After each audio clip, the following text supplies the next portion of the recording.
Halo sahabat kompas.com, aku Shirley Puspita dan sekarang ini aku lagi di rumah aja.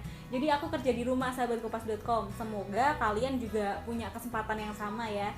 Tapi buat kalian yang terpaksa harus kerja di luar rumah, ingat kalian harus jaga imunitas, kalian jaga kebersihan dan juga kontak sosial dengan lingkungan kalian.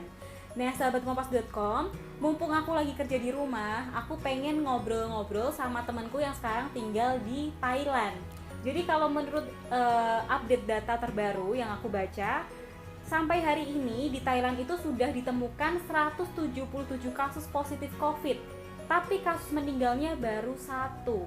Dan dikatakan juga 41 pasien sudah dinyatakan sembuh. Ya tentunya kejadian ini sangat berbeda ya dengan yang terjadi di Indonesia saat ini. Kita tahu angka positif COVID sudah lebih dari 200 pasien, tapi angka meninggalnya sudah lebih dari 8%. Nah aku penasaran nih sahabat kompas.com, kira-kira apa sih rahasia Thailand untuk mencegah menyebarnya wabah COVID-19 ini? Lalu aku juga penasaran gimana sih cara masyarakat mendisiplinkan diri sehingga COVID-19 ini angkanya bisa ditekan. Nah, kalian juga penasaran kan? Kalau gitu, simak obrolanku sama temenku yang ada di Thailand. Halo Lita. Iya Lit, kita mulai. Nah, bisa diceritain nggak sih sekarang Lita tuh ada di mana posisinya di Thailand? Terus di Thailand itu kalau di posisi kamu sekarang memang banyak turis atau gimana sih Lit? Aku tinggal di Bangkok. So far sih ini masih provinsi nggak sih? Pokoknya masih daerah Bangkok. Cuman itu bagian ke udah agak jarang turis karena dia udah agak ke lokal gitu, daerah-daerah lokal. Dan di sini itu nggak banyak turis karena nggak ada daerah wisatanya kan. Cuman mungkin bukan turis ya, tapi kayak pelajar-pelajar asing kayak gitu, dan orang-orang kerja juga ada banyak di sini karena ada universitas dan ada S2-nya gitu kan. Dan itu kebanyakan dari warga negara asing sih. Cuma kalau turis untungnya puji Tuhannya itu nggak ada. Jadi semacam agak nggak terlalu stres, tapi ya nggak bisa distresin juga kan ya. Gitu sih. Nah, kamu kan sekarang domisili sudah di Thailand. Nah, waktu pemerintah pertama kali ngumumin, oh ada kasus pertama di Thailand yang positif COVID gitu. Apa sih yang kamu rasain? Apakah sekhawatir itu? Lalu kamu buru-buru beli makanan yang banyak gitu atau gimana waktu itu? Di sini itu pertama kali muncul berita-berita tentang coronavirus itu Januari sekitar tanggal 13-an kalau nggak salah. Pokoknya masih awal-awal banget. Cuma itu belum ada korban, belum ada apa, baru dibahas doang nih kira-kira akan ada virus seperti ini, jadi jaga kesehatan ya bla bla bla bla. Terus 1 minggu setelahnya mulai tuh ada suspek positif coronavirus bla bla bla bla segala macam. Itu orang udah pada langsung heboh tuh begitu ada kasusnya, langsung semuanya masker aja udah belum terlalu susah, tapi udah mulai agak susah dan tidak gampang didapat seperti biasanya. Plus harganya udah mulai naik, jadi kayak harganya tadi cuma 3.000 tuh jadi 8.000, jadi 10.000 kayak gitu-gitu di sini. Terus pokoknya korban pertama itu masih warga negara asing, belum kena sampai warga lokalnya tuh belum. Yang pertama kali warga lokal itu, pokoknya begitu warga lokal kena, wah itu tingkat paniknya orang-orang tuh langsung tinggi banget. Karena kayak, wah ternyata bukan warga negara asing aja nih, ternyata si warga lokal tuh juga kena. Jadi kayak mereka tuh udah langsung heboh banget, belum panik buying ke supermarket tuh belum. Cuman lebih panik ke beli masker, hand sanitizer, sama alkohol. Dan itu kerasa banget di semua sisi Bangkok. Aku nyari sampai ke ujung-ujung nih, sampai ke daerah-daerah sana. Dan itu tuh susah banget. Dan sesusah itu tuh padahal baru sekitar 3 minggu setelah coronavirus itu muncul aja gitu loh di Bangkok. Nah, terus pada hari keberapa atau setelah berapa orang yang positif baru kalian dikasih imbauan buat lebih baik di rumah aja, lebih baik bekerja di rumah? Itu setelah kasus keberapa tuh, Lid? Awalnya itu tuh nggak ada imbauan kayak gitu, jadi kayak semua orang ya udah kayak biasa aja, cuman lebih ketat di desinfektannya. Jadi kayak misalnya harus pakai hand sanitizer, harus pakai masker, bla bla bla kayak gitu. Cuman begitu masuk ke stage 2, sekarang itu posisinya Thailand itu udah ada di stage 2, which is kayak korbannya itu semakin lama semakin banyak. Per kemarin itu udah ada nambah 35 orang.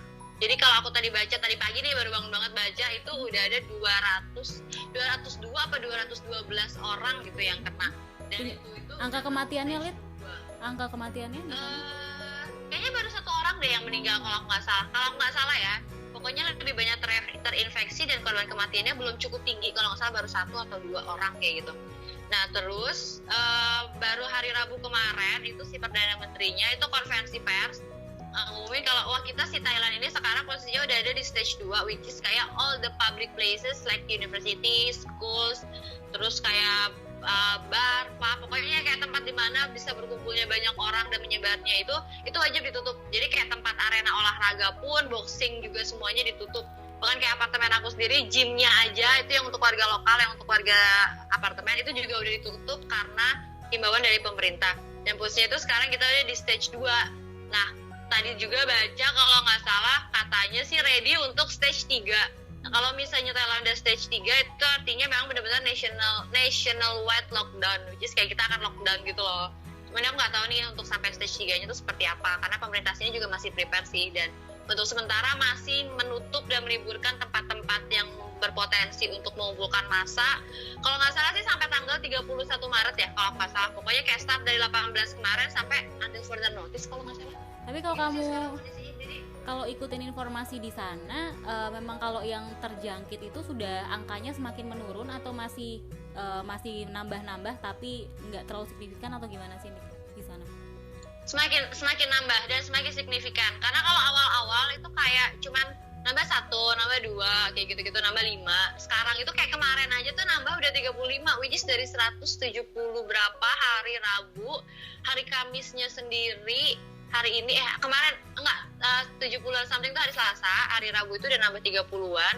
Jadi totalnya per hari ini itu 200 lebih orang yang sudah terinfeksi, dan itu tuh tingkatnya semakin kencang karena tiba-tiba 35 orang itu kayak wow, itu cepet banget gitu loh. Makanya mungkin kayak pemerintah sini juga udah was-was ya, udah antisipasi, jadi makanya langsung dinaikin level jadi stage 2 gitu loh, yang kayak ya udah lu siap-siap aja dan jangan pergi kemana-mana. Jadi kita juga nerapin di sini yang namanya di rumah aja, benar-benar sama kayak negara-negara lain, kayak di rumah aja. Kayak which is kalau misalnya memang lo kamu nggak ada kegiatan apapun, nggak ada acara yang benar-benar super duper mendadak, super duper darurat, itu mendingan di rumah isolasi dini, isolasi mandiri sih katanya. Jadi supaya juga nggak jadi carrier dan nularin ke orang, dan semakin banyak orang tertular kan di sini. Nah, semakin nambah banget gitu loh. Nah ini yang paling penting juga nih, Lid, soal social distancing. Kalau di sana, kamu bisa gambarin nggak sih orang di sana tuh tertib nggak? Terus udah semasif apa gitu sosialisasinya social distancing ini?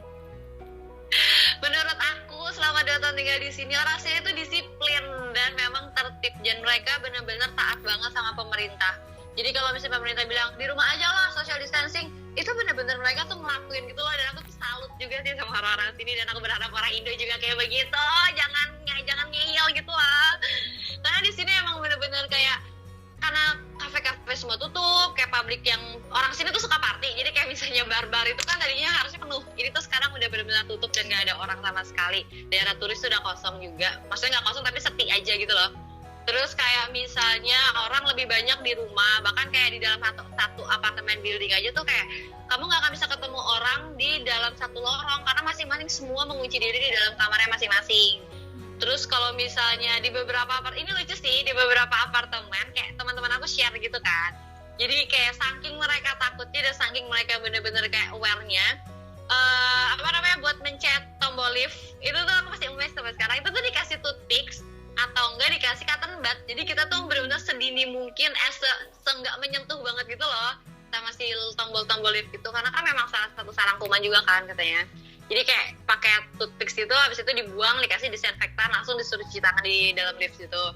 Terus yang unik juga tuh masing-masing lift dikasih kotak-kotak. Jadi kayak lo harus berdiri di situ, jarak itu 1 meter. Jadi kayak yang tadinya liftnya penuh banget, kayak umpet-umpetan gitu.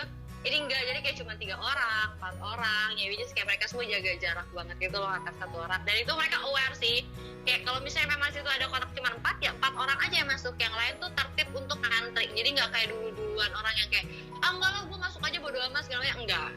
Karena di sini orangnya menurutku sih pada biasa aja, tapi mereka aware ya sama yang masalah kayak gitu-gitu, dan berharap banget kalau misalnya ini juga bisa cepat selesai kan, karena kan ngaruh juga ke perekonomian mereka di sini dan perekonomian negara di sini. Kalau di sana tuh diterapin sanksi gitu nggak sih, Lid? Kalau misalnya kamu melanggar aturan social distancing itu ada denda khusus gitu, apa mereka sadar tanpa denda itu? So far aku belum tahu ya yang kayak gitu, karena belum keluar nih, jadi belum nemuin konkretnya kayak gimana juga, dan belum ada juga di berita. Cuman tanpa ada kayak begitu aja, karena masyarakatnya sendiri udah takut sama kayak begituan dan gak mandang remeh, jadi bener-bener nurut aja gitu loh. Kalau bisa dibilangin social distance ya guys, social distance, misalnya kayak ya udah jaga jarak segala macam, ya udah mereka ngikutin aja. Yang kayak bener-bener sekarang aku ngerasa kayak lingkungan aku tuh jadi kosong banget gitu loh, jadi sepi banget, karena kayak gua nggak ngerti nih orang-orang pada kemana semua, yang tadinya tuh jam segini tuh berisik, atau kayak orang udah pada ngomong satu sama lain gitu.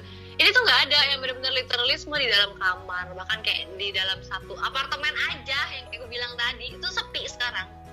Bener-bener kayak ya udah sosial mandiri, isolasi mandiri aja. Ini terakhir yang soal pelayanan kesehatan, Li. Tadi kan kamu sempat cerita tuh ada asuransi khusus untuk COVID. Terus akses rumah sakit, sama ada nggak sih nomor telepon darurat untuk pasien di sana gitu, atau siapapun yang pengen memeriksakan diri? Kalau untuk nomor telepon darurat ada, cuman aku nggak tahu berapa. Jadi kayak memang itu kan kayaknya himbauan resmi semua negara ya. Kayaknya semua tuh punya nomor resmi yang kayak kalau misalnya lu sakit tuh bisa nelfon ke sini, jadi kayak lebih sambil nelfon gitu loh. Nah itu tuh di sini juga ada. Terus kalau misalnya di sini yang unik, ternyata ada yang namanya asuransi untuk si COVID-19 ini. Jadi beberapa bank tuh udah menawarkan asuransi untuk si corona ini loh. COVID ya sekarang namanya ya, si COVID-19 ini. COVID-19. Terus kalau misalnya memang kita mau periksa mandiri, periksa dini, itu juga is okay. Jadi kayak gak harus lu punya symptoms yang kayak berat dan memenuhi kriteria untuk bisa tes, itu baru bisa tes. Di sini enggak. Jadi kalau misalnya memang mau tes dini ya silahkan tes aja. Bahkan kalau misalnya untuk kita habis datang dari negara-negara high risk, itu disarankan dan diwajibkan untuk bisa tes kayak begituan, si tes COVID-19 itu. Jadi semua orang bisa sih, kalau misalnya memang mau silahkan aja. Jadi akses ke rumah sakitnya, harganya gimana tadi? Harganya itu sekali tes, setahu aku ya, aku nggak tahu ini benar atau salah, katanya sih sekitar 5.000 baht, which is kayak 2 jutaan something gitu, sekali tes gitu ya. Dan itu bisa dilakukan di setiap rumah sakit, atau ada rumah sakit tertentu yang ditunjuk sama pemerintah gitu? Nah itu aku kurang tahu, cuman kemarin temen aku itu periksa di rumah sakit terdekat, which is itu mungkin bisa di semua tempat, atau nggak tahu deh, aku takut salah jawab juga. Mungkin bisa ya, yang pasti kayak rumah sakit itu tidak membatasi akses untuk kita periksa dini. Kalau misalnya memang di rumah sakit itu nggak bisa, mungkin akan dikasih rujukan ke rumah sakit yang lain. Itu. Oke. Nah terakhir ini harapan kamu kan punya keluarga di Indonesia, dan kamu tahu perkembangan informasi juga yang ada di Indonesia sekarang ini. Kita juga kasusnya semakin hari signifikan bertambah. Ada nggak sih pesan untuk teman-teman atau untuk masyarakat di Indonesia untuk memerangi COVID-19 ini? Jangan dablek guys, beneran deh. Kayak kalau misalnya memang dibilang social distance, ya udah di rumah aja. Kamu tuh akan mengurangi kerja si tenaga medis yang kasihan banget itu loh. Lagian juga nggak ada salah gitu loh, di rumah kerja capek. Nah di rumah kan bisa lebih tenang tuh, lo anggap aja waktu istirahat gratis pula, ya udah di rumah aja gitu loh. Jangan dablek untuk keluyuran, ngopi-ngopi, uangnya tabung aja mendingan. Terus juga jangan lupa untuk aware sama kesehatan diri sendiri sih. Kalau misalnya ngerasa udah mulai gak enak badan tuh gimana, better untuk isolasi diri sendiri. Udah gitu kalau misalnya memang kayak nggak better juga telepon rumah sakit, dan lebih baik juga minum multivitamin, karena yang penting itu imun diri sendiri sih. Kalau misalnya kita sehat, semoga aja itu virus nggak masuk ke diri kita. Yang penting jangan dablek. Oke Lita, terima kasih ya. Makasih udah mau ngobrol, berbagi cerita soal di sana kayak apa. Kamu sehat-sehat selalu di sana ya. Saya juga sehat.